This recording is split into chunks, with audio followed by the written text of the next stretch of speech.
Uncle, uncle देखिए ना, पापा ने फिर से अपनी जिद पकड़ ली है। नहीं सोना, वो जो कुछ भी कर रहे हैं सोच समझ के कर। Uncle this is not fair. पापा ये ठीक नहीं कर रहे हैं। मेरा भी तो अपना कोई हक है। मैं कोई बच्ची थोड़ी ना कि पापा मेरी बात नहीं सुन रहे। ओफो सोना, तुम अभी कुछ मत बोलो। पापा भी गुस्से में हैं। बाद में सोचेंगे, ठीक है? अभी तो मेरे साथ आओ। कब? सर प्लीज सर मेरी बात सुनिए। मुझे तुम्हारी कोई बात नहीं सुननी। तुम्हारी आज से नौकरी खत्म। सर प्लीज सर मेरी बात सुनिए। मैं और सोनल एक दूसरे को। मैंने कहा ना, मैं तुम्हारा चेहरा भी नहीं देखना चाहता। आज से खत्म नौकरी। साहब। क्या है? साहब, समर साहब आए। वो यहाँ क्यों आया है? मैं उसको देखता हूँ। उसको मैंने मना किया था ना कि वो यहाँ नहीं आएगा। आज मैं उसको देखता हूँ।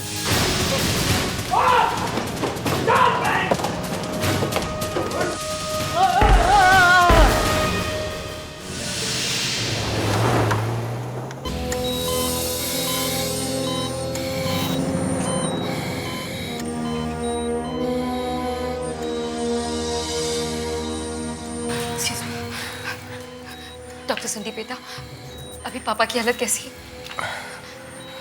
मैं आपसे पूछ रही हूँ, 4 घंटे हो गए, कुछ तो बताइए। Sonal, I am very sorry, लेकिन देवप्रकाश की हालत ठीक नहीं है। आप एक काम कीजिए, आप जल्दी से बाहर जाकर फॉर्म पे साइन कर दीजिए। डोंट वरी, मैं हूं ना, मैं खुद ऑपरेशन करूंगा। दिशा, इन्हें बाहर ले जाओ। प्लीज सोनल। क्विक। सर मैं सोच रही थी कि नर्स प्रीति, इन्हें ऑपरेशन के लिए जल्दी तैयार कर दो। जल्दी, एकदम Yes, जल्दी। सर। डॉक्टर पल्लवी, जी सर। सब कुछ तैयार है? जी सर। गुड।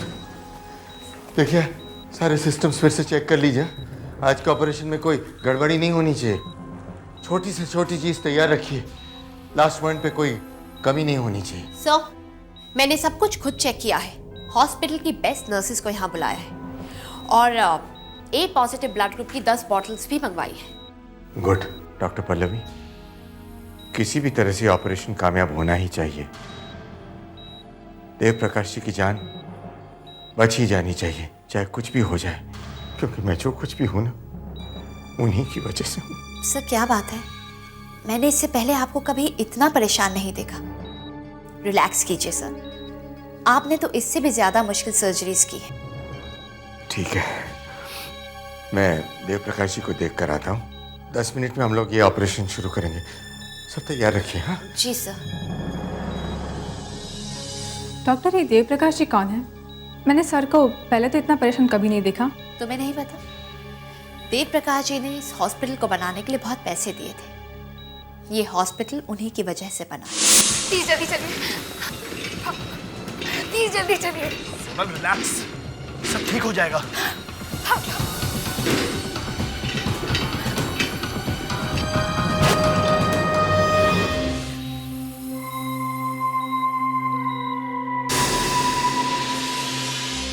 माय गॉड, ये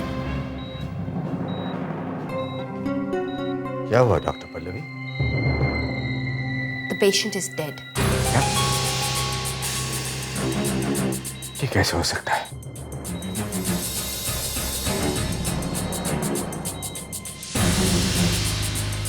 लगता है यहाँ आते आते इनकी मौत हो गई है।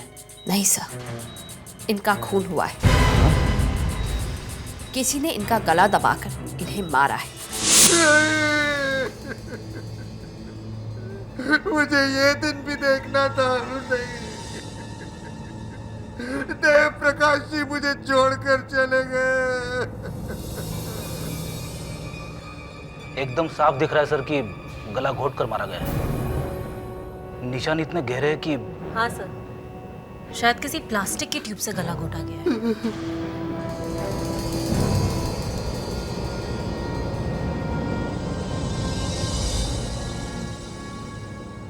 देव प्रकाश जी मेरे लिए मेरे पिता से भी बढ़कर थे। उन्होंने मुझे पढ़ाया, लिखाया, मेडिकल की पढ़ाई के लिए पैसे दिए, अपनी हॉस्पिटल में नौकरी दी। क्या क्या नहीं किया उन्होंने मेरे लिए। और मैंने उनके लिए क्या किया?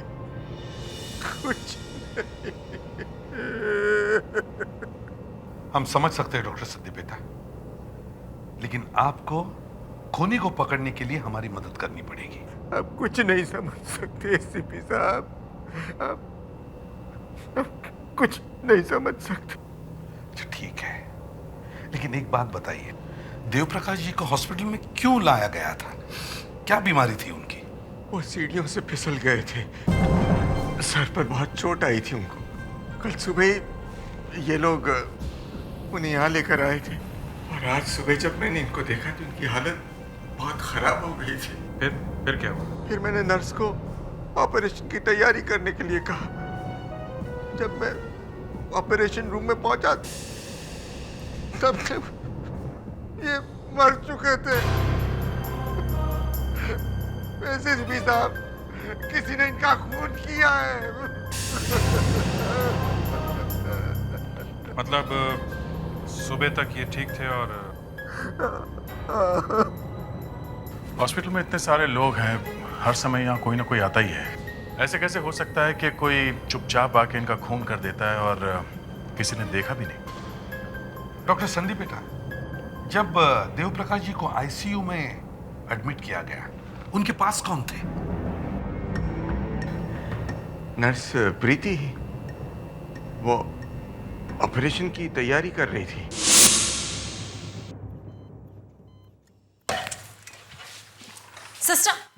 सिस्टर प्लीज, आप इस कमरे में किसी भी चीज को हाथ मत लगाइए। तो बिना हाथ लगाए मैं सफाई कैसे करूंगी? आईसीयू को 24 घंटे साफ रखना हमारी ड्यूटी है मैडम। नर्स, अपना काम रोक दो। लगता है कि देव प्रकाश जी का खून इसी कमरे में हुआ है। जी डॉक्टर। एक मिनट सिस्टर, ऑपरेशन से पहले पूरे टाइम देव प्रकाश जी के साथ आप यहीं पे थी? जी हाँ। तो ऑपरेशन से पहले देव प्रकाश जी से मिलने यहाँ कौन आया था? जी वो कौन? बताइए कौन आए थे? जी डॉक्टर संदीप बेटा आए थे। अरे क्या बकवास कर रही हैं आप? मैं यहाँ कब आया था? मैं तो अपने ऑफिस में था और वहीं से सीधा ऑपरेशन थिएटर चला गया। सर आप यहाँ आए थे? सर मैं यही थी, आप आए और दिमाग खराब हो गया है तुम्हारा? मैंने कहा ना, मैं अपने कमरे में ही था। इतना परेशान होने की जरूरत नहीं है डॉक्टर साहब। अच्छा आप एक काम कीजिए, आप जाके अपने ऑफिस में वेट कीजिए, हम लोग अभी वहाँ आते हैं, प्लीज।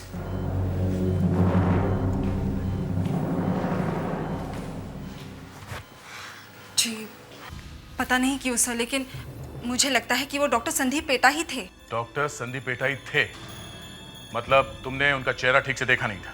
हा?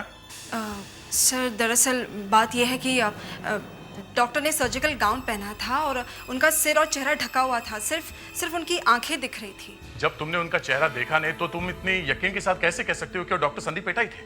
वैसे तो कोई भी हो सकता है। जी वो नर्स, तुम कुछ कहने से डर रही हो? नहीं, असल बात यह है कि वो आदमी लंगड़ा के चल रहा था और हमारे हॉस्पिटल में लंगड़ा के चलने वाला सिर्फ डॉक्टर संदीप बेटा ही है सर। अच्छा एक बात बताओ, तुम पेशेंट को उस डॉक्टर के साथ अकेले छोड़कर कहीं गई थी?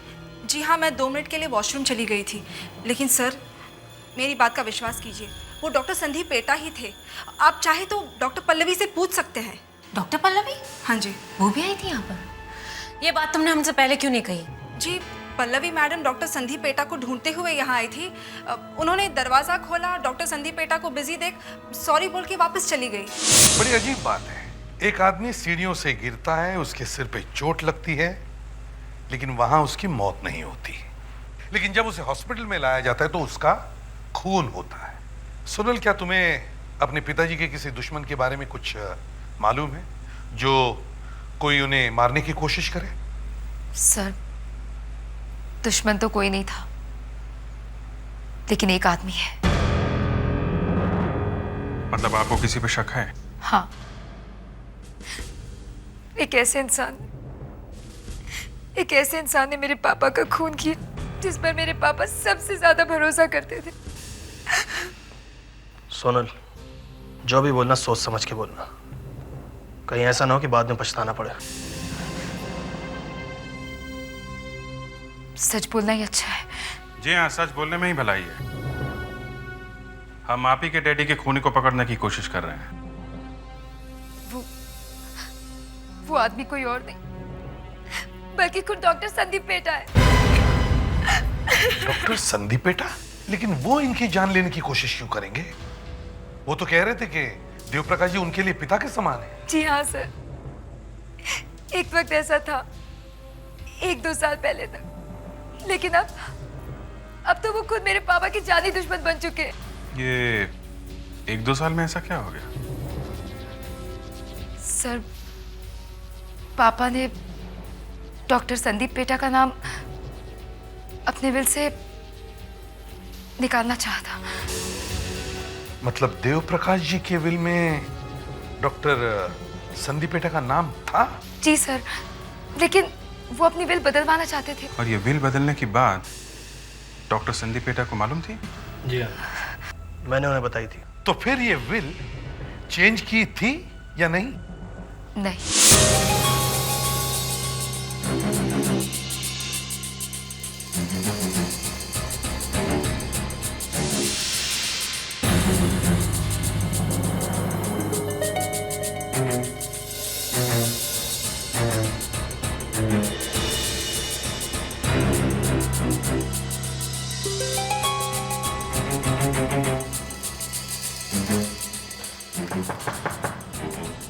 Come in.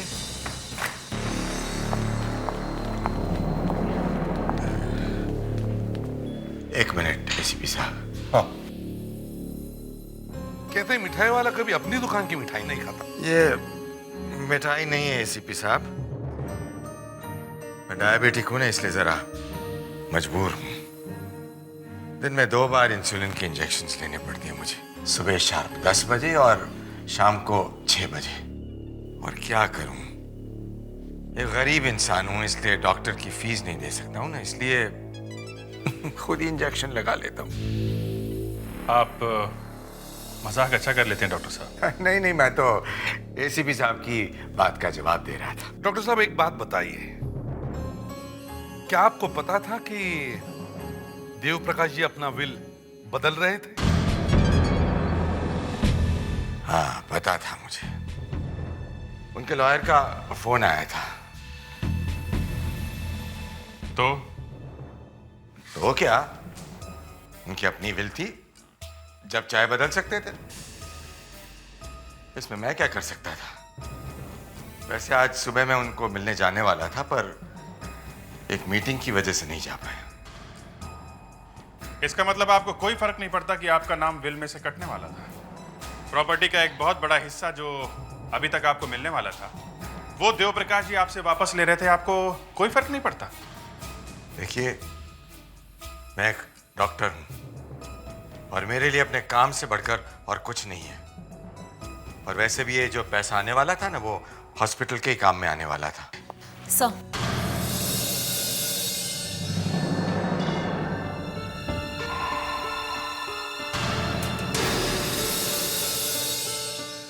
आपका भाषण सुन के लग रहा है कि मैं सुबह का टीवी देख रहा हूं। क्यों डॉक्टर संदीप बेटा? आपकी नर्स प्रीति ने बताया है कि देव प्रकाश जी को ऑपरेशन थिएटर में ले जाने से पहले आप उनके कमरे में गए थे। मैं? जी हाँ, आप। मैं वहां गया ही नहीं, ये बिल्कुल झूठ है। मैं आईसीयू गया ही नहीं। डॉक्टर संदीप बेटा, नर्स ने कहा कि आप देव प्रकाश जी के कमरे में सर्जरी वाले कपड़े ही पहन के गए थे। मतलब आपका बड़ा सा कोट, मुंह पे मास्क, कैप वगैरह।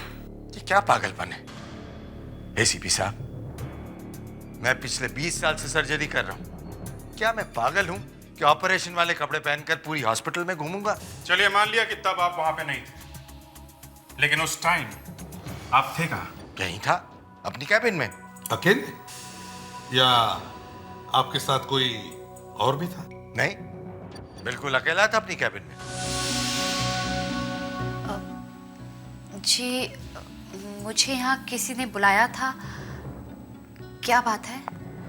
डॉक्टर पल्लवी, नर्स ने कहा कि आप ऑपरेशन से पहले आईसीयू में गई थी।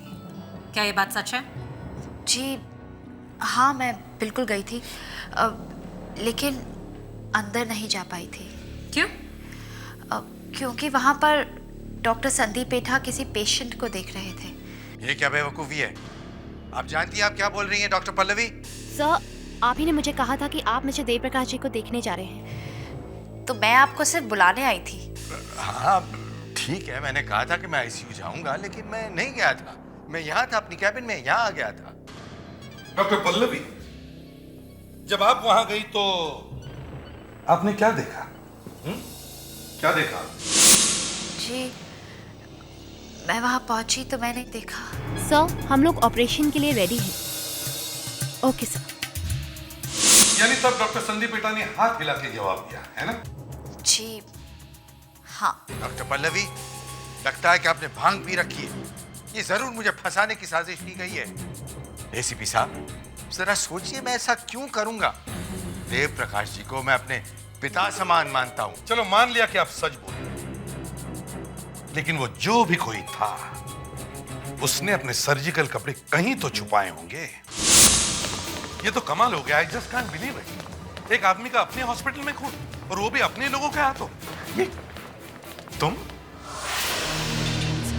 वहां चुप के क्यों खड़े हो? हैं? बारह सर एक मिनट सर, मुझे आपसे कुछ बात करनी है। क्या बात है? बात क्या है? सर दरअसल सोनल ने आपको सारी बातें सच सच नहीं बताई हैं। क्या? तुम्हारा मतलब है डॉक्टर संदीप पेटा का नाम विल में से कटने वाला नहीं था? नहीं सर, ऐसी बात नहीं है सर। डॉक्टर संदीप पेटा का नाम तो विल से कटने वाला था ही, पर साथ में सोनल का नाम भी उस विल से कटने वाला था। सोनल?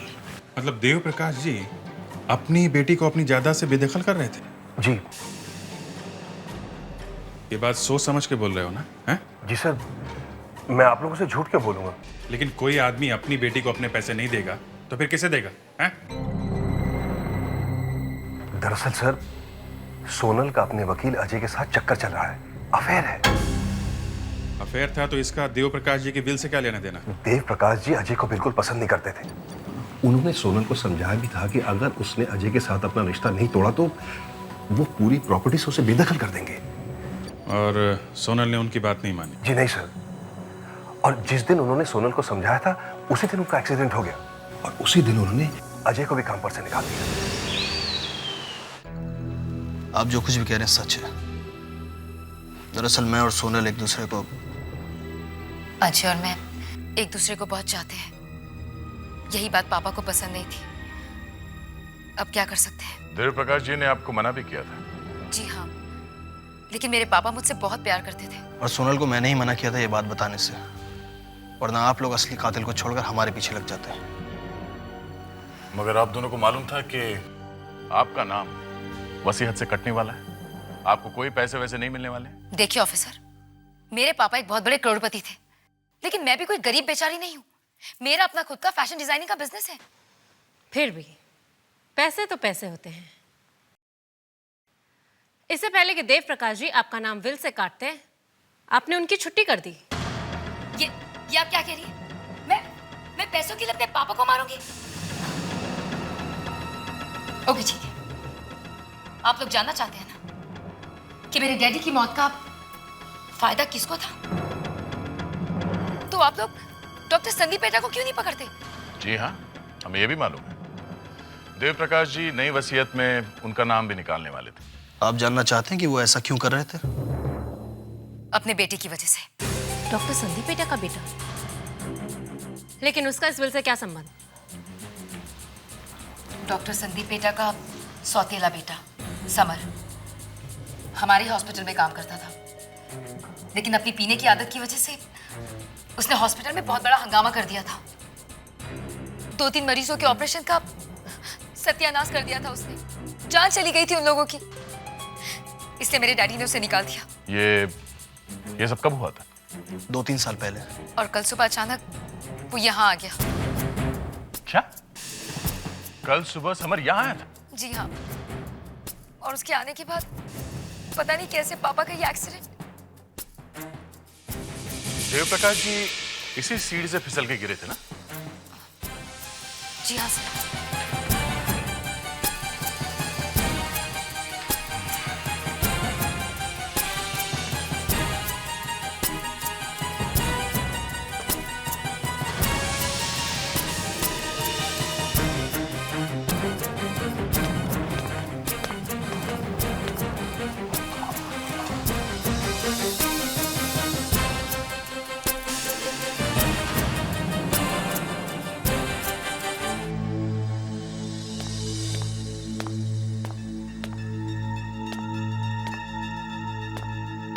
ये क्या है? पता नहीं, देख लीजिए। शायद देव प्रकाश जी का एक्सीडेंट हुआ नहीं था, करवाया गया था।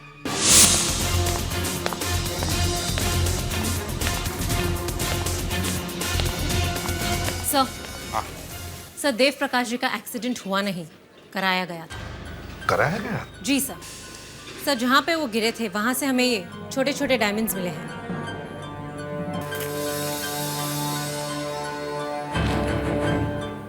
लेकिन ये तो नकली लग रहे हैं। हाँ सर, नकली ही है। किसी ने सीढ़ियों पे डाल दिए होंगे, बाद में झाड़ू से साफ कर दिया होगा। पर सर, सीढ़ियों के नीचे कोने से हमें मिल गया। मतलब देव प्रकाश जी के पैर इस पर पड़े और वो गिर गए। हाँ सर, और इतनी जोर से गिरे कि शायद गिरते ही मौत हो गई। मतलब वहां मौत नहीं हुई तो यहां मार दिया। और सर, सोनल ने समर के बारे में जो कहा उससे भी कहानी कुछ और ही लगती है सर। इस समर ने ही कुछ ना कुछ किया होगा सर। एक तो उसे हॉस्पिटल से निकाल दिया गया, दूसरे उसके फादर का भी नाम काट दिया गया था विल में से। लेकिन सर, समर को निकालने में तो उसके अपने ही डैडी का हाथ था। डॉक्टर संदीप पेठा तो उसके सौतेले डैड हैं। अगर हम ये मान लें कि समर घर में था और उसी ने एक्सीडेंट करा के देव प्रकाश को सीढ़ी में से गिराया था, लेकिन जब देव प्रकाश का खून यहाँ हॉस्पिटल में हुआ तब तो समर यहाँ नहीं था। नहीं, समर हॉस्पिटल में ही था। वो जो डॉक्टर के कपड़े पहन के घूम रहा था, नर्स ने और डॉक्टर पल्लवी ने देखा था ना एक डॉक्टर को आईसीयू में घूमते हुए। सर जल्दी चलिए सर। सर, वहां स्टोर रूम में कुछ है सर। आइए सर। पूरे हॉस्पिटल का सामान भरा पड़ा है यहाँ पे। इससे अच्छी जगह क्या हो सकती है कपड़े छुपाने के लिए? सर ये देखिए, ये लॉन्ड्री बिन है। सभी सर्जिकल कपड़े धोने के लिए इसी बिन में डाले जाते हैं सर। गुड। तो तुम्हें उस नकली डॉक्टर के कपड़े मिले? नहीं सर, यहाँ पे और भी बहुत सारे गाउन्स हैं सर, वो कपड़े पहचानना बहुत मुश्किल है सर। इसका मतलब है उसने अपने कपड़े इन सारे कपड़ों में छुपाए हैं। शायद सर, मगर एक और भी चीज मिली हमें। क्या? एक मिनट।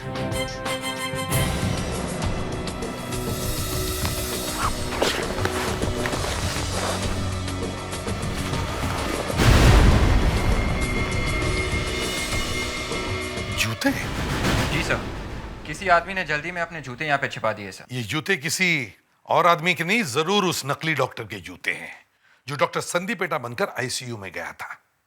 ये उसी के जूते हो सकते हैं, नहीं तो कोई अपने जूते यहाँ क्यों छुपाएगा? मतलब आईसीयू से वो आदमी सीधा यहाँ पे आया, उसने अपने कपड़े यहाँ पे उतारे, यहाँ छुपाए और यहाँ से भाग गया। हाँ, इसका मतलब डॉक्टर संदीप पेटा सही कह रहे हैं कि वो सिर्फ एक बार आईसीयू में गए हैं।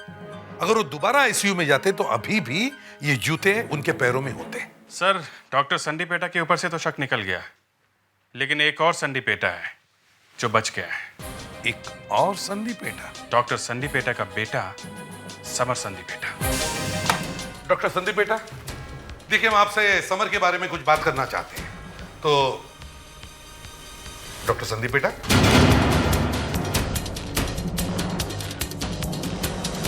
आप ठीक तो हो? डॉक्टर संदीप, अरे खून! जल्दी से डॉक्टर को बुला, जल्दी। डॉक्टर प्लीज देखिए। देखिए। नहीं डॉक्टर, आप हमें इतनी जल्दी छोड़कर नहीं जा सकते। उठाइए इन्हें, जल्दी। जरा संभल के, संभल के। हरिया, हरिया। सर, ये तो बहुत गड़बड़ हो गई। ये हॉस्पिटल तो उसका घर होने लगा है, हमारे आंखों के सामने। सर, उनके मुंह से खून निकल रहा था, आपने देखा था? हाँ, और एक बात है अभिजीत, उनकी शर्ट की स्लीव रोल की गई थी। कहीं ये डॉक्टर संदीप पेटा अपना इंसुलिन का इंजेक्शन तो नहीं ले रहे थे?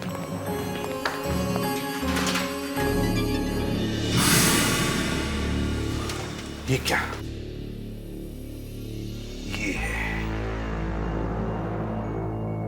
ये है डॉक्टर संदीप पेटा का इंसुलिन का इंजेक्शन। शायद इसी में किसी ने जहर भरा होगा। नहीं, अब मैं यहाँ बिल्कुल नहीं रुकूंगी। डॉक्टर पल्लवी, प्लीज संभालिए अपने आप को। अगर आप ही ऐसा करेंगे तो फिर पहले देव प्रकाश जी फिर डॉक्टर संदीप पेठा। मुझे समझ में नहीं आ रहा कि यहाँ हो क्या रहा है। हम लोग यहाँ पेशेंट्स की जान बचाने की कोशिश करते हैं और अब तो अचानक से यही लोगों का खून होने लगा। डॉक्टर पल्लवी, आप अभी डॉक्टर संदीप पेठा के कमरे में क्या करने गए? मैं तो बस उन्हें बुलाने गई थी। वैसे ही बहुत देर हो चुकी थी। देर हो गई थी? मतलब ये कि आज रात को डॉक्टर संदीप पेठा को एक ऑपरेशन करना था। तो मैंने उनको रूम में फ़ोन किया तो ऑपरेटर ने कहा कि उन्होंने डिस्टर्ब करने से मना किया। तो मैंने सोचा कि मैं खुद ही जाकर मिल लेती हूँ। और जब मैं उनके रूम तक पहुंची तो मैंने देखा कि दरवाजा बंद था। मैंने 2-3 बार नॉक भी किया लेकिन अंदर से कोई जवाब नहीं आया। आप यहाँ पे कितनी देर पहले आई थी? मैं यही कोई 10 मिनट पहले। मुझे लगा कि डॉक्टर संदीप पेठा यहीं कहीं चले गए होंगे तो मैं उन्हें ढूंढने कहीं और चले गई। और जब मैं वापस आई तो मैंने देखा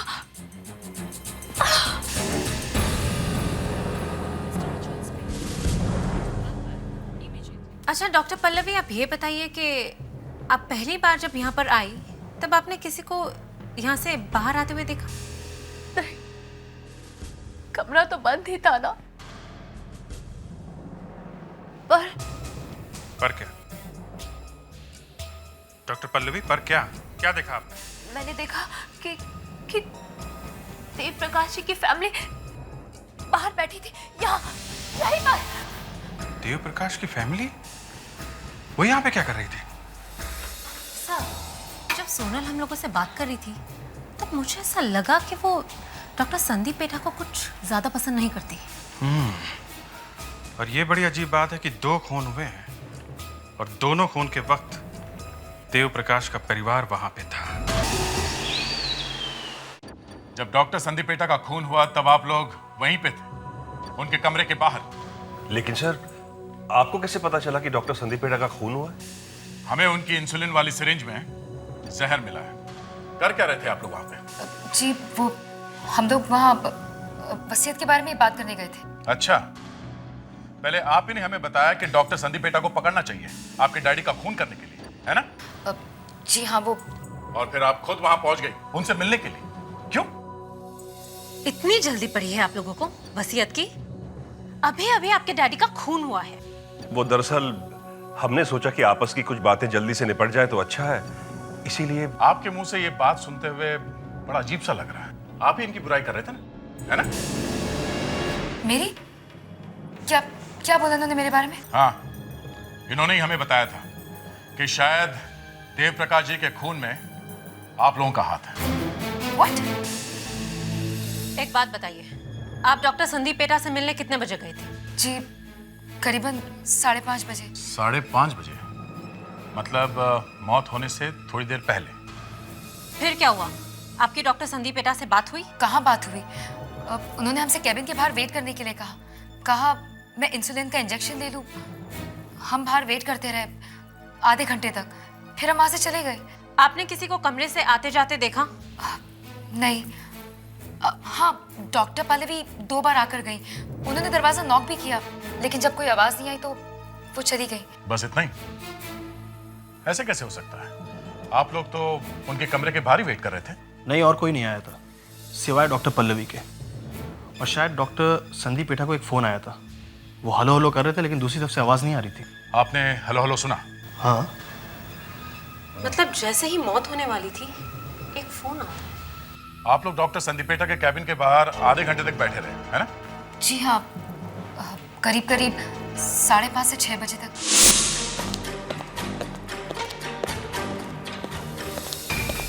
सर। हाँ विवेक। सर, मैंने टेलीफोन कंपनी से पता लगा लिया है सर। 5:30 और 6 के बीच में सिर्फ एक ही कॉल आया था सर, सिर्फ एक ही।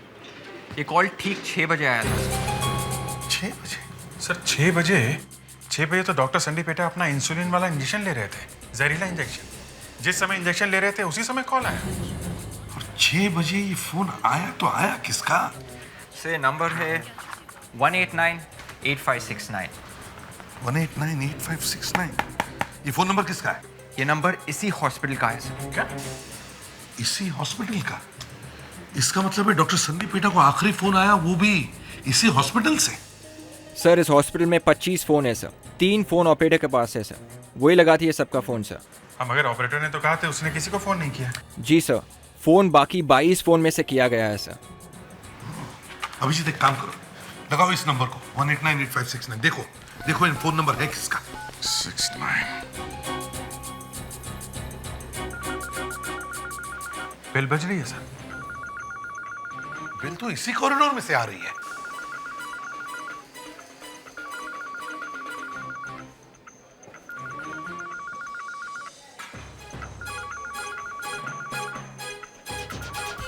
सर, हाँ सर, इस कमरे से डॉक्टर संदीप पेटा के केबिन में से सर। हाँ, डॉक्टर संदीप पेटा के कैबिन में से? ये कैसे हो सकता है? मतलब जो भी डॉक्टर संदीप पेटा को फोन कर रहा था वो संदीप पेटा के कैबिन में से ही फोन कर रहा था। ये लेकिन बेल तो बज रही है। क्या कोई दूसरा फोन भी है सर? हाँ सर, आवाज यहीं से आ रही है सर। देखते हैं। ये क्या?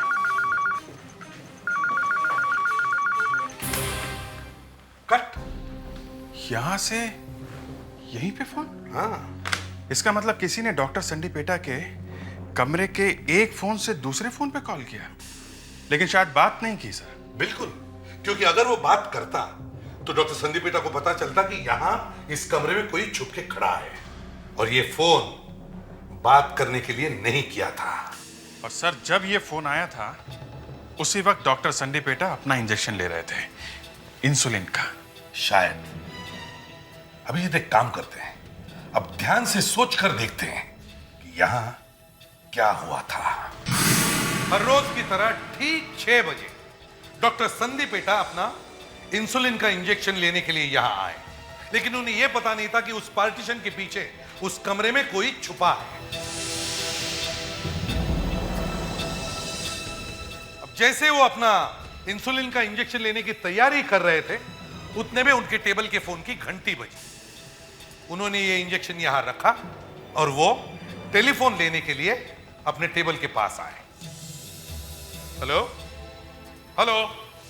और जब डॉक्टर संदीप पेटा टेलीफोन में बिजी थे तो वो आदमी यहां से बाहर आया, उसने इंसुलिन की इंजेक्शन की जगह जहर भरी सिरिंज यहां रखी और वापस जाके छुप गया।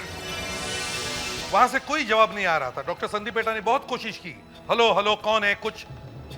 फिर बाद में उन्होंने फोन रख दिया और अपना इंजेक्शन लेने के लिए वापस यहां आए। उन्होंने इंसुलिन का इंजेक्शन लिया। जैसे इंजेक्शन लिया, इंजेक्शन में जो जहर था वो अपना काम करने लगा। उनकी तबीयत बिगड़ गई और वो यहां अपने कुर्सी में आकर गिर गए, बेहोश होने लगे। और तब वो आदमी यहां से निकला और चुपचाप कमरे के बाहर चला गया।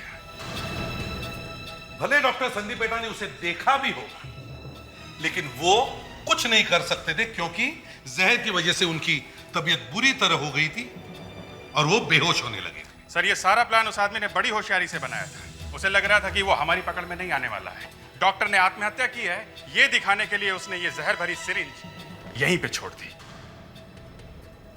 बेवकूफ समझा है उसने हमें। यही वो सिरिंज है जिससे डॉक्टर संदीप पेटा का खून हुआ था। जहर था इस सिरिंज में। खून ये भी जानता था कि कैसे छुपकर ये सिरिंज बदली जा सकती थी और उसे यह भी मालूम था कि कौन सा जहर देना चाहिए ताकि डॉक्टर संदीप पेटा मरते वक्त चिल्ला भी न सके। और ये हैं वो जूते जिन्हें पहनकर खूनी आईसीयू में गया था, 9 नंबर के। एक बात बिल्कुल साफ है, खूनी हॉस्पिटल के स्टाफ में से कोई है। हम ये जूते एक एक करके सबको पहना कर देखेंगे। जिस किसी को ये जूते फिट बैठते हैं वो पकड़ा जाएगा।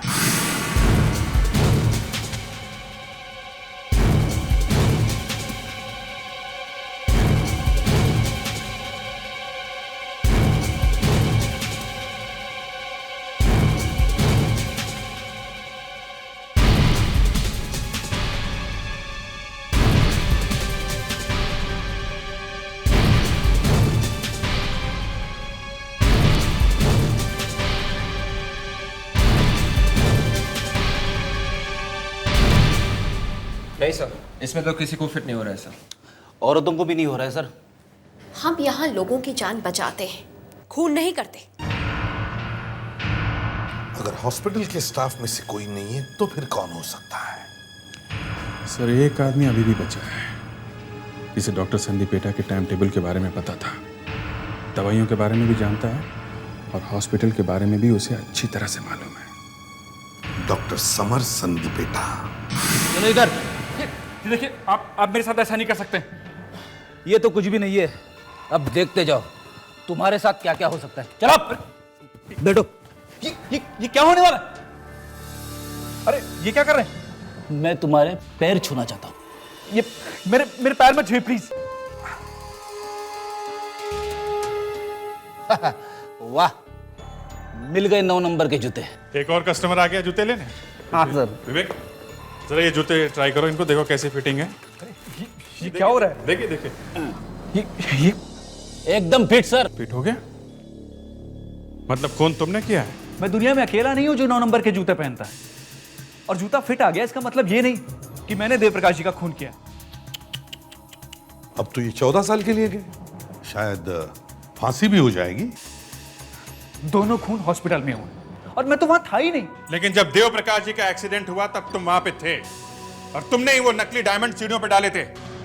जी मैं वहां था लेकिन बहुत दूर खड़ा हुआ था। देखिए आप लोग जबरदस्ती मुझे नहीं फंसा सकते हैं। और खून तो 2 और 6 बजे हुआ है। मैं तो वहां था ही नहीं। देखिए मैं जा रहा हूं। हाँ वैसे हम तो इन पर इल्जाम नहीं लगा सकते क्योंकि ये तो वहां थे ही नहीं। देखिए आपने आखिर मान ही लिया ना। हाँ लेकिन बात ये है कि अगर आप वहां नहीं थे तो फिर तुम्हें पता कैसे चला कि खून एग्जैक्टली हुआ कितने बजे? क्यों? तुम हॉस्पिटल नहीं गए थे लेकिन तुम्हारे जूते पहन के कोई हॉस्पिटल में गया था जिसने ये खून किया है। तुम्हारा कोई साथी। कौन है वो? है? कौन है वो?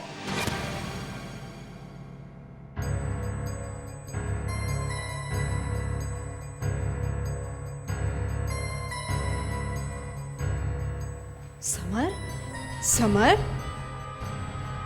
समर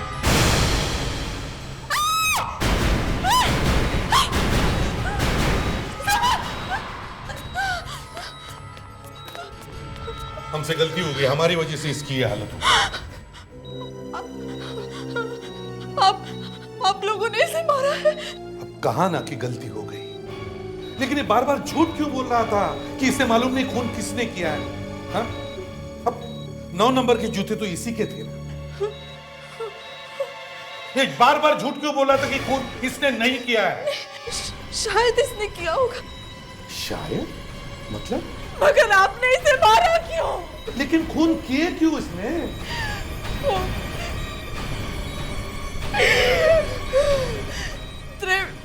देवप्रकाश और डॉक्टर संदीपेटा ने इसका करियर बर्बाद करके रख दिया था सर। इसलिए शायद उसने उन दोनों को मारा होगा। शायद। ये सब तुमको इसने बताया? नहीं, ये क्यों बताएगा मुझे?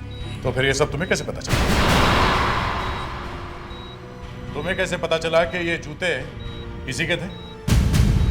हाँ? तुम खुद वो जूते पहनकर यहां आई थी, मगर तुमसे एक गलती हो गई। तुमने सीआईडी को यह बताया कि डॉक्टर पल्लवी को तुमने आईसीयू में देखा था, लेकिन डॉक्टर पल्लवी ने तुम्हें देखा ही नहीं। और वो देखते भी कैसे? तुम वहां खुद डॉक्टर संदीपेटा बन के खड़ी थी। क्यों? और शाम को जाकर तुमने डॉक्टर संदीपेटा का खून किया। दोनों काम एकदम खत्म। बड़ी सफाई से खून किए तुमने ये दोनों खून किए, इसलिए तुम्हें तुम्हारे इस बॉयफ्रेंड से भी ज्यादा सजा होगी।